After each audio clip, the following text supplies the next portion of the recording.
Samajwadi party के प्रवक्ता मनोज काका जी इस वक्त हमारे साथ हैं। मनोज जी, आज जिस तरीके से समाजवादी पार्टी ने 6 सीटों पर प्रत्याशियों का ऐलान किया, कल हरियाणा के रिजल्ट आना और अचानक से आज 6 प्रत्याशियों का ऐलान होना, ये रणनीति क्या है?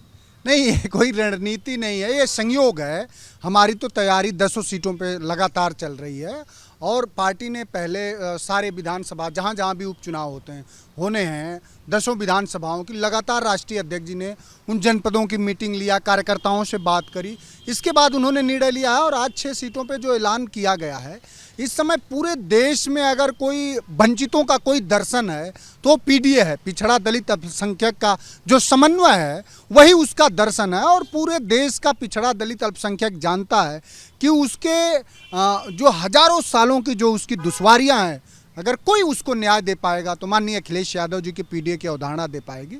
उसी के मनोज भाई, आपने 10 सीटों के आप बता रहे हैं तैयारी कर रहे हैं, पर आप लोग गठबंधन के तहत आप यहाँ पर पिछला चुनाव आपने लड़ा, इस बार भी ये बात कह रहे हैं कि गठबंधन के तहत होगा, पर उस बीच 10 सीटों पर तैयारी और 6 सीट वो उतारना जिसमें मझवा जैसी जो सीट, फूलपुर जैसी सीट, इन सीटों पर कांग्रेस पार्टी डिमांड कर रही थी, तो क्या बातचीत कांग्रेस से हुई या सीधे आपने उतार? नहीं, देखिए, आपको आंकड़ों का भी अध्ययन करना चाहिए। आप एक पत्रकार हैं, हम 2000 से फूलपुर हारे थे। हम अभी अगर लोकसभा का देखें तो 12-13 हज़ार वोट हमारे भारतीय जनता पार्टी से वहाँ के लोकसभा क्षेत्र में हम जरूर हार गए, लेकिन उस विधानसभा पे 12-13 हज़ार वोट हमारा ज़्यादा है। तो ये कैसे कोई भी चीज़ जो असल में माननीय अखिलेश यादव एक ऐसे नेता हैं जो अपने उपदेश को अपने आचरण में उतारते हैं। बहुत सारे लोग अपने उपदेश को आचरण में आत्मसात नहीं कर पाते, वहीं गलती हो जाती है।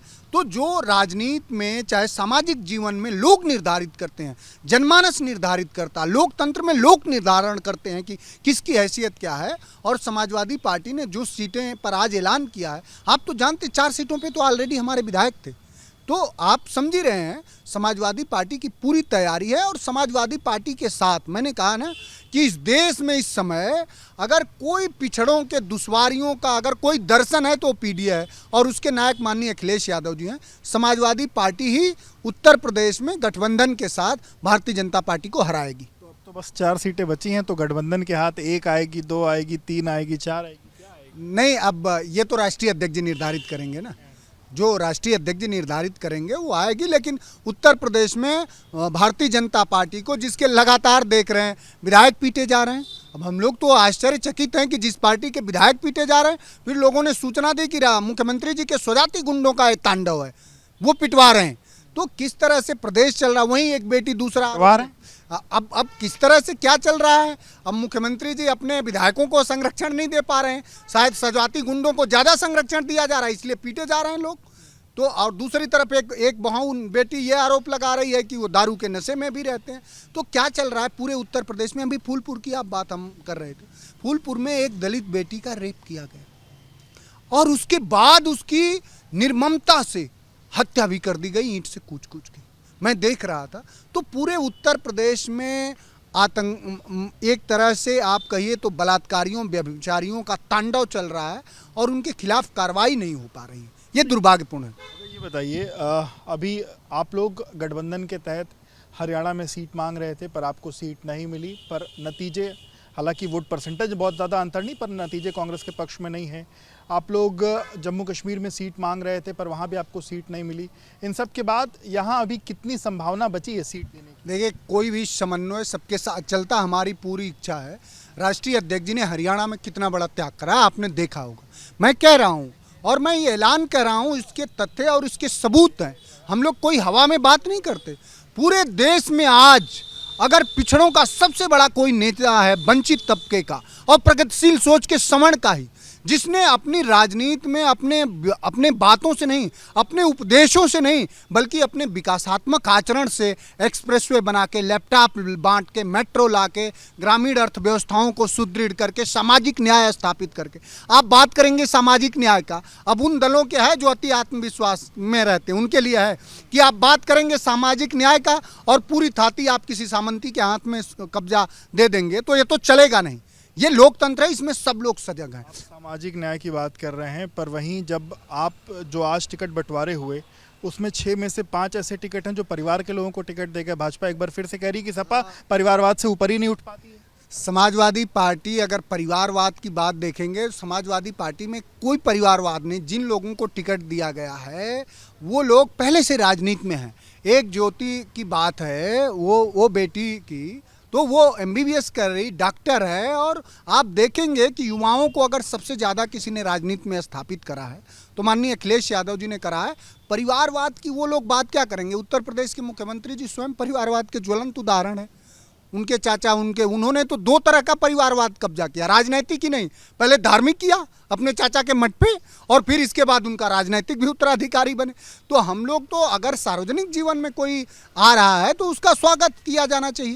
अच्छा ये बताइए, जम्मू कश्मीर आप लोग चुनाव लड़े 20 सीटों पर लगभग 100 वोट से लेकर के 1695 वोट, ये कुल वोट शेयर अलग अलग जगहों पर रहा। तो ये क्या जिस मकसद से या राष्ट्रीय पार्टी का दर्जा पाने के जिस मकसद से आप लोग वहाँ लड़े थे, कितना लगता है वो मकसद सफल हो पाया या कहाँ कमी रहे? देखिए, आप भी समझ रहे हैं, आंकड़ों का भी हमने तो अध्ययन नहीं करा है, लेकिन हमारी पार्टी इस समय देश में तीसरी सबसे बड़ी राजनीतिक दल है। तो कौन नहीं चाहेगा कि हम विस्तारित हों, हमारा संगठन फैले, हमारे लोग बढ़ें। और हम लोग राष्ट्रीय पार्टी, हम लोगों का चूँकि श्रद्धेय नेताजी की कल पुण्यतिथि है, आपके माध्यम से पूरी दुनिया भर के लोग उनको श्रद्धांजलि अर्पित करते हैं, लेकिन उनका भी सपना था कि पार्टी राष्ट्रीय हो। राष्ट्रीय अध्यक्ष जी उसी पे काम कर रहे हैं। तो जहां हम लोग अगर कमज़ोर हुए तो वहां हम लोग चीज़ों का अध्ययन करेंगे।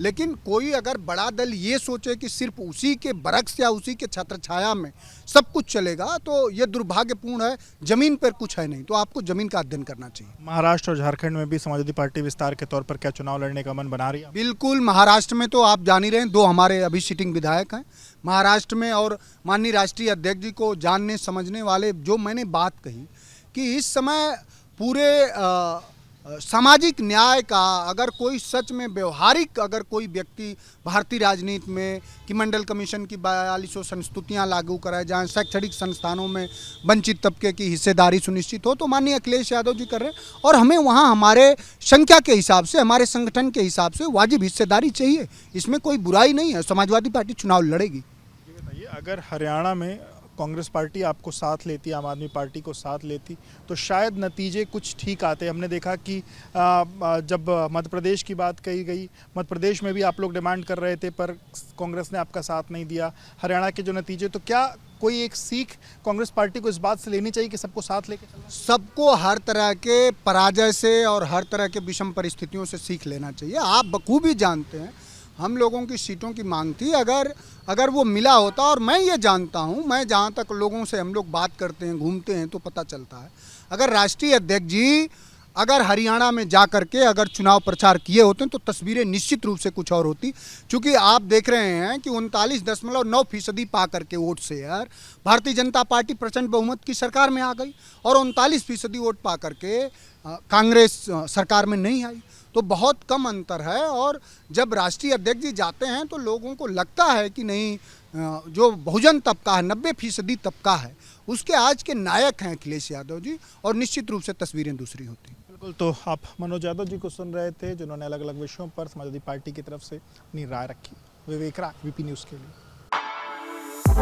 For exclusive and insightful videos, subscribe to our new channel ABP Live Premium.